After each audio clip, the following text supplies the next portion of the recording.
All right, we are back. We are now in the 12th round of this draft. We have 19 rounds total, so 7 rounds to go. After that, we'll do a quick team lookup, see if I got a clear favorite, see if there's a clear least favorite, and where everybody's at with everything there.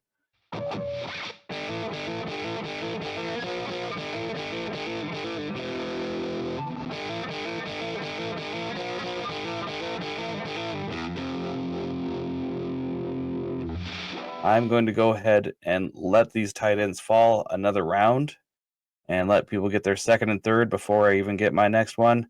I'm going to go with probably the only starting quarterback really left right now and take Russ.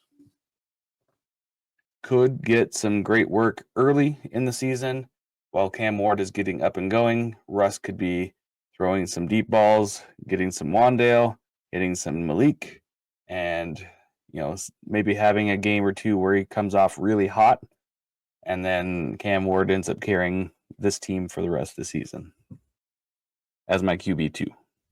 All right, after I picked Russ, we had Tucker Kraft come off the board, Trey Benson, Tyler Sheff, Daniel Jones, Rashid Shaheed, Dallas Goedert. And now we're probably looking to see the board like Michael Pittman, Keon Coleman, Darnell Mooney. Those are all still great plays right here at the 12-13 turn and great values for that. So after Goddard, we have Mooney come off the board, J.K. Dobbins. I think Dobbins still has some pretty valuable role to the Broncos as RJ Harvey gets acclimated and gets up to speed. I've heard that Sean Payton's offense is a very complex one, so Dobbins, being a professional, knows more, has more background, can catch up to speed a lot faster, and then they can split the shares and take off the load of the whole duty for RJ Harvey to just to come in and be the guy. So it'll give him a little more time to acclimate, probably get to know the playbook a little bit better, and be much more effective at the last part of the year, as Dobbins is probably used less. I do like that Ramondre pick. You don't know what Travion Henderson's going to be, especially through the tackles, so they still could utilize Ramondre between the tackles, doing some of the main rushing between the 40s. Oh, heartbreaker. Kincaid came off the board. That's all right. Now you'll start to see some of the dart throws. Burden being one of them. He's a great run after the catch player, short target, often compared to DJ Moore, so could end up competing with DJ Moore. Looks like he goes with Kyle Williams, another person that is have an up and coming since draft day, getting taken in the third round by the Patriots. Could end up being a big role player for them if Polk doesn't work out or doesn't get the nod as the wide receiver too.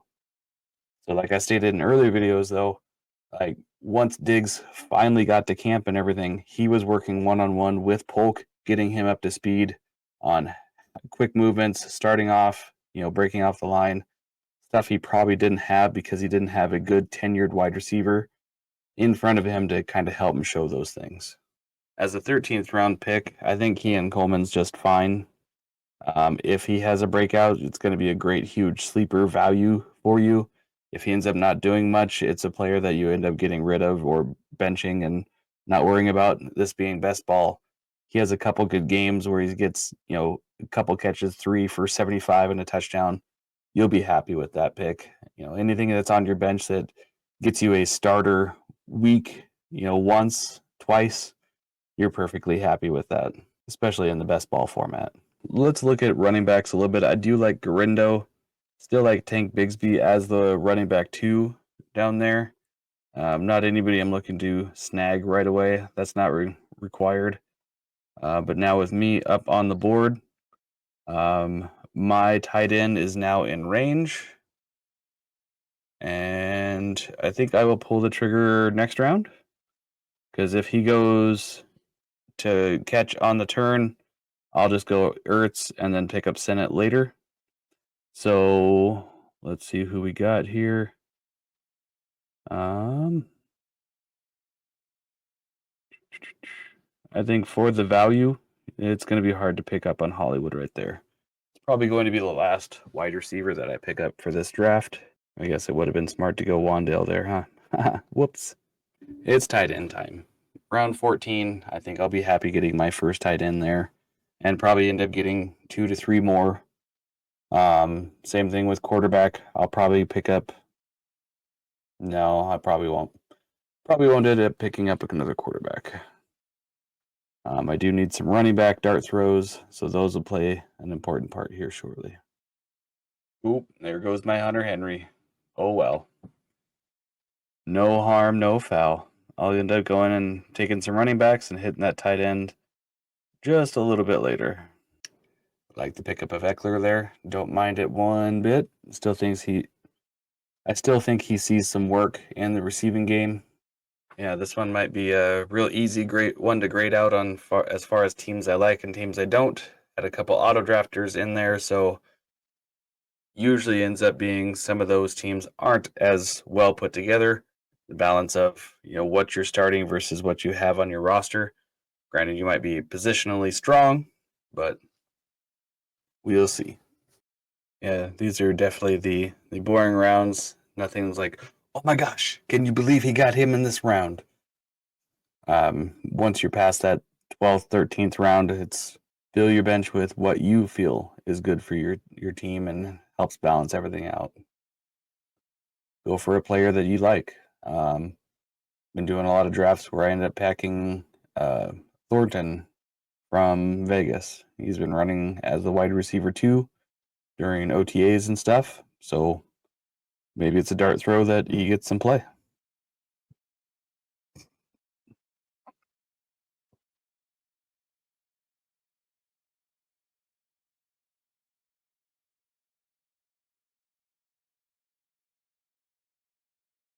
Yep. Rid is definitely back on auto draft. He ends up with another running back.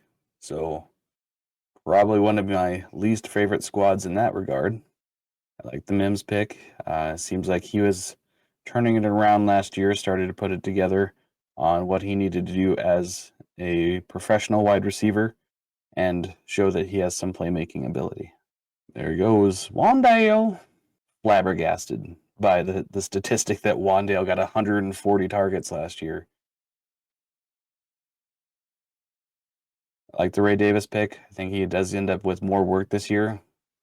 Algier, another solid running back. Wouldn't be surprised if somebody took my advice and come to get Tillman. Maybe even see Shadur come off before I get up there. My hope is for Braylon Allen, Nick Chubb, and Roshan Johnson to come down to me and see if I can pick one of those guys up. Probably still do it before I pick up tight ends. And there we go. Tillman, McMillan coming off the boards there. McMillan, better player, I think, for dynasty leagues than I do in redraft for this year. I think he's a player that if you have a chance to get him, it's going to be a good stash for next year or the year after. I'll go Nick Chubb here on the 15th round pick. Shadur makes it back. I'm going to go Shadur. Otherwise, it's going to be Roshan Johnson if he's there.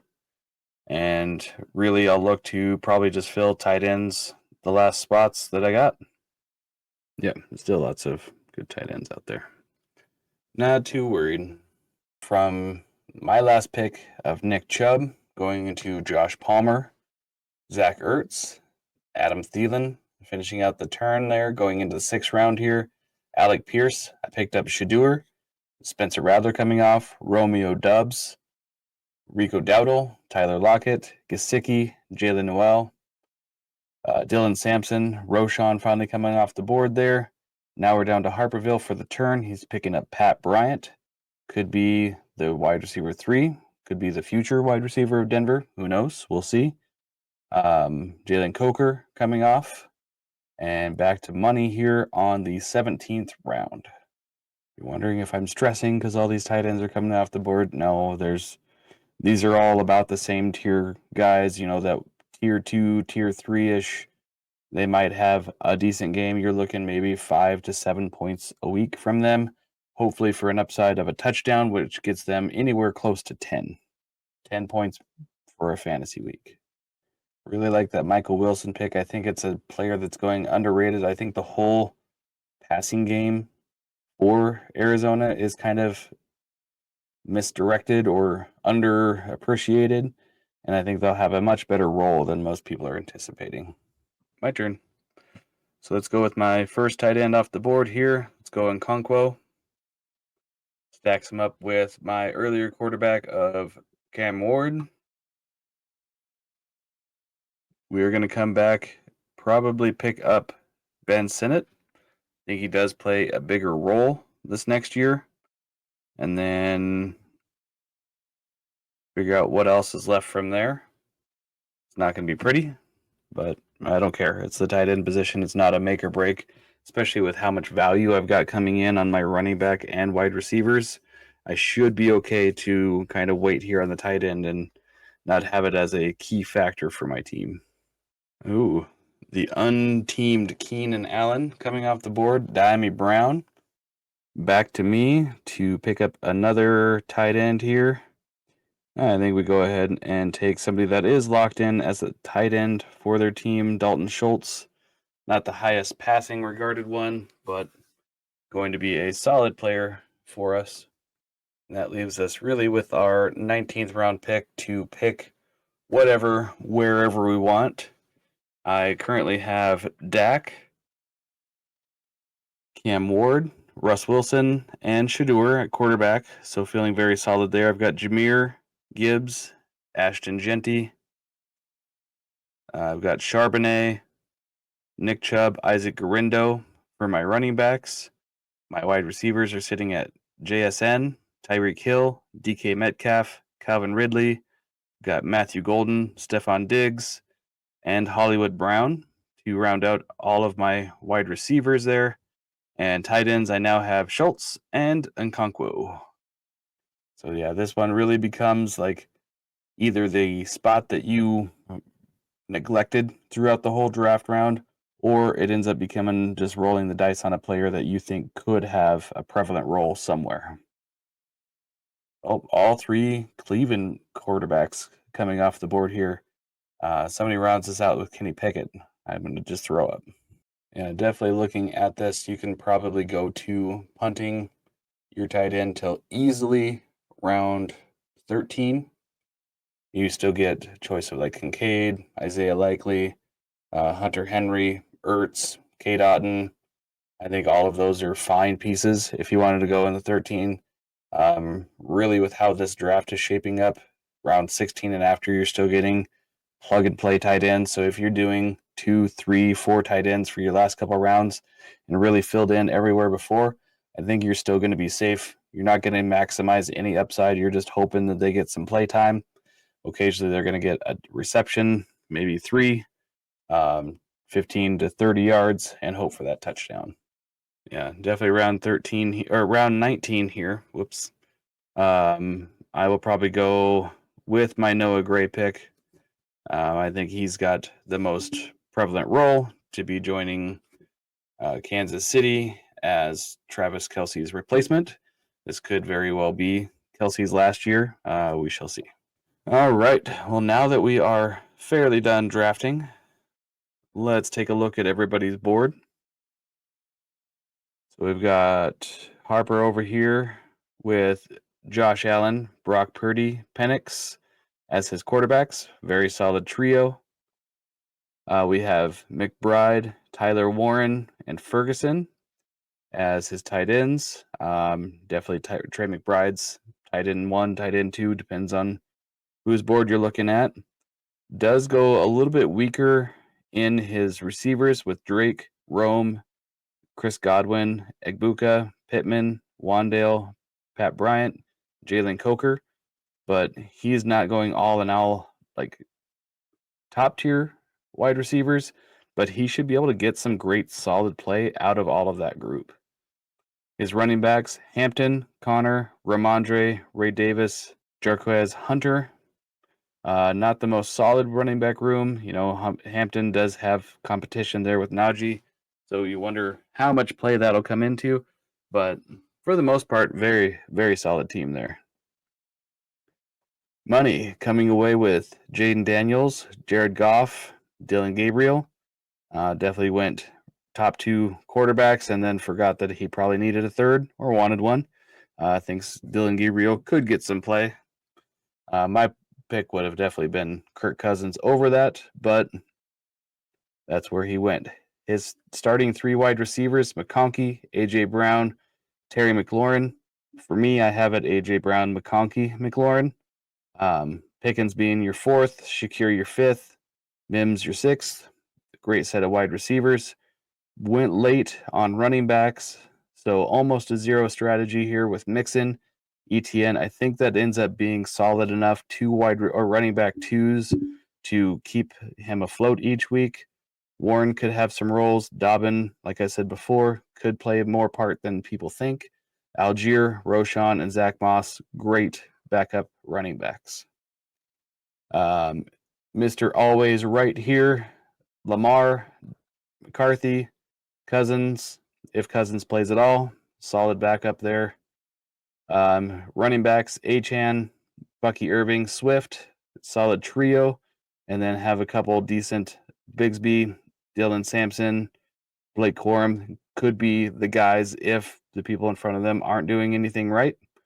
Sampson, I'm not as keen on for this season, at least, until we see more who's going to be quarterback and how they work with the running backs, whether they'll be featured more in the passing games or not. Ryan Ritt. All right. We have running backs abound. We have Bijan, Derrick Henry, Breece Hall, Travion Henderson, Hubbard, and Tootin. Quarterbacks end up being Bo Nix and Stafford. That's probably going to end up hurting him just a little bit. Not having that third, at least rotational one, if they have down weeks or slow weeks. His wide receivers end up being Hunter, Debo, Trey Harris, Luther Burden, McMillan, Noel. Again, if this was a dynasty draft, I think I would like this team a ridiculous amount more. Being a best ball, you're really hoping that a lot of these rookie players are going to hit some point to give you some relevant weeks. Space Eights! Going Burrow and Herbert, Geno Smith as his third. Running backs, Judkins, Aaron Jones, B-Rob, Javante, Braylon Allen, and James.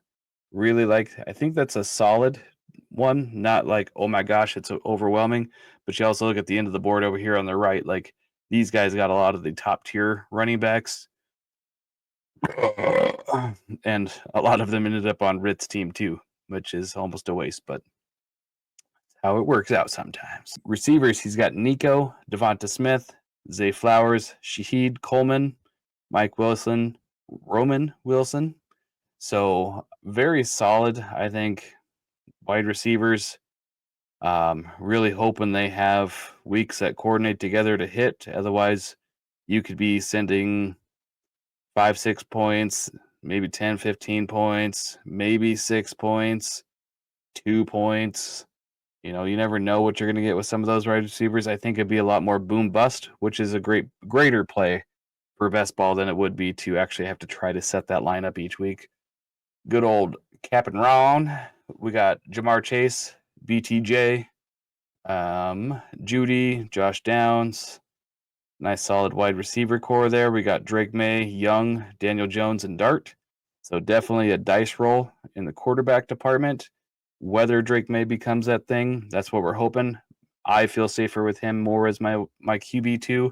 Same with Young. Daniel Jones, I don't mind. You know, a lot of buzz right now that he's the quarterback in Indianapolis right now. So hopefully that stays right for Ron there. Running backs, you got Jacobs, Kyron, RJ Harvey, and Mason, Manungai, and Miles Sanders. So I think a very solid team right here. Just a little questionable on quarterback play. Kelsey probably ends up holding up this team as far as their tight end for most of the year anyways.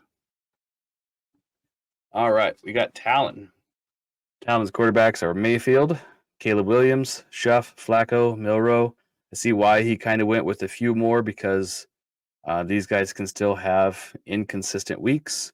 Although Baker, one of the top quarterbacks last year, still can have down weeks that ends up with 1 touchdown.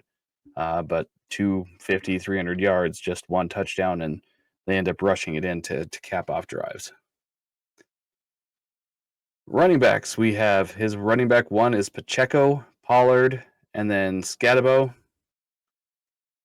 and Dowdle, Kareem Hunt, Hill. Probably the weakest running back squad, I think, probably for everybody. Um, yeah, it's a little bit more questionable up top. Like you have such good power play on your first two rounds. I think it hurt him to go for quarterbacks so early because he could have got a better wide receiver, Rashee Rice, T. Higgins, McLaurin to be your number two than Tet. I am personally off on Tet McMillan. I just don't think that he's going to have a profound season.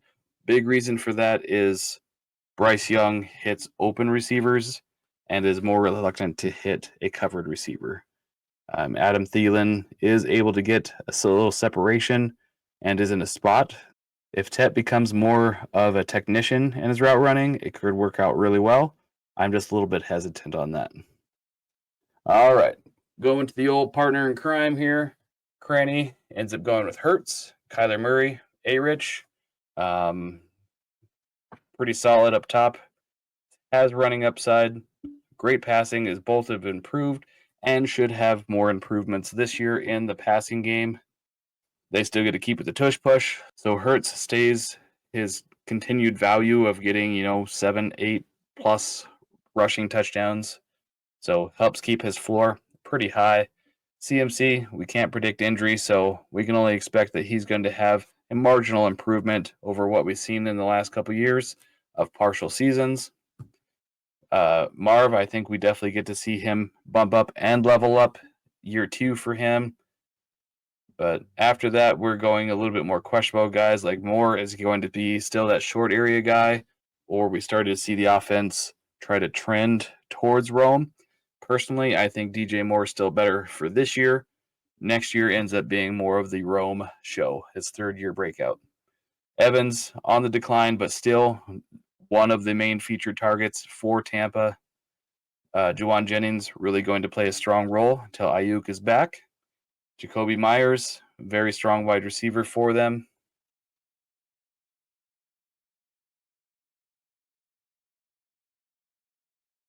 Jacoby was their top target getter outside of Bowers last year, so has a great role for Las Vegas. On running backs, we got CMC, Tracy, Benson, Jalen Wright, Neal, Marshawn Lloyd. So hoping some of these running backs get some play in there, but really banking that CMC and Tracy are going to be holding it down. And I really think it's CMC and whatever one of these guys score some fantasy relevance each week. Yep. Coming in with Saquon to start it off, Kenneth Walker, David Montgomery, Tyjae Spears, Austin Eckler. Always hate having him draft in front of me, you bastard. You do a great job of drafting most of the time, so a lot of times that ends up sniping people that are around you. So kudos to you in that regard. Quarterbacks, Mahomes, T-Law, Spencer. Spencer Rattler is looking like the starting quarterback for New Orleans. Whatever that ends up being, it's not really exciting right at the moment. Kittle, one of the top forecasted tight ends for the year.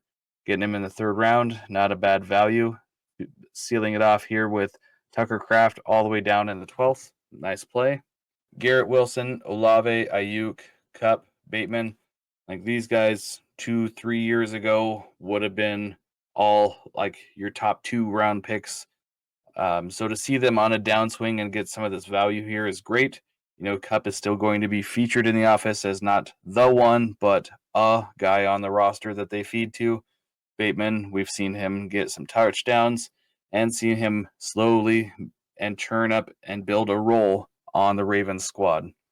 Ayuk is going to need a little time to get back, but once he's healthy and rolling, I think becomes the main wide receiver over Pearsall, over Kittle, and ends up dominating, San Fran's receiving looks.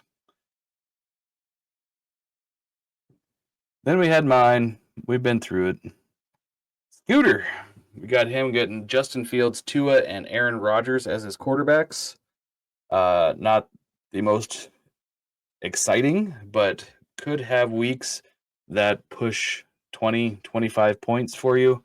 But most weeks are probably going to end up anywhere from the 13 to 15 range. So it ends up being quite solid, not explosive. You got Lamb and Neighbors and Devonta Adams to anchor your whole squad. Went with a bunch of wide receiver 2s and 3s, 4s on squads. So he's really banking that those 3 are going to carry him. Jonathan Taylor, James Cook, Caleb Johnson, and Blue end up being his running backs. So he's relying on Taylor and Cook to really hold his team together. Tight ends, he's got Mark Andrews, Ferguson, and Theo Johnson, which I think that's actually going to be a pretty solid tight end play. Mark Andrews should have the week in, week out locked in role as his tight end 1, but these 2 could end up having a week where they have a touchdown or 2 to get some relevance, possibly, over Mark Andrews for that week. All right, catch coming in here last at the 112. Stroud. Oh, let's go to the top there. Stroud, Jordan Love, Darnold. So solid QB plays. Got some upside with Stroud. Love, you're hoping that with the addition of Golden, he's just able to spread it all over the field and they just run amok, just passing it all over everybody. And it opens up everything for Jacobs. And this offense could roll. Hesitant, but it could happen. Solid running backs with Chase Brown and Kamara, PPR format, so those guys just eat up on targets. Najee Harris, Rashad White, those guys could be solid running back 2s on their team. We saw even games where Bucky Irving was doing well. Rashad White had some solid play, so could be a great feature for him. He went late tight end as well. He went Pitts, Henry, and Ertz. I think that's a solid 3 rotation. You know that I was waiting for Henry to fall to me just on this turn. Not shocked or upset that he went. I think that's a great value for him. And if Pitts isn't doing it, Henry should be able to carry it. And then Ertz had some little explosive weeks last year. So overall, I think one of my favorite teams, despite the low quarterback play, ends up being Scooter. This is a lot of what I was looking to do. Personally, I was looking at Lambs and Neighbors as my first 2 picks before the draft started. Gibbs fell to me. Got a little excited and went running back heavy to start it, but I think Scooter's team has a great shot. Same with Eli's. I think this could be a squad that you have to watch out for week in and week out, just because once these receivers get going, they could have some big games. Pearsall in the 9th round is a steal to me. I think that's some great value. Has some good receivers that could be up and comers and sleeper picks. So least favorite teams, obviously the auto drafters. I thought Talons was all right. Got a little sketch in the middle there. Ryan's, it just went running back early and then just fell apart from there. Well, we made it through another draft. Hopefully this helps you with some insight, watching through where players are going, kind of what you see for different trends. What I will probably end up doing after getting these videos edited is go through and see some big differences between draft 1 and draft 2, see where some players are, make a little video for that for you all. Until then, I hope you all have a great one. Latest.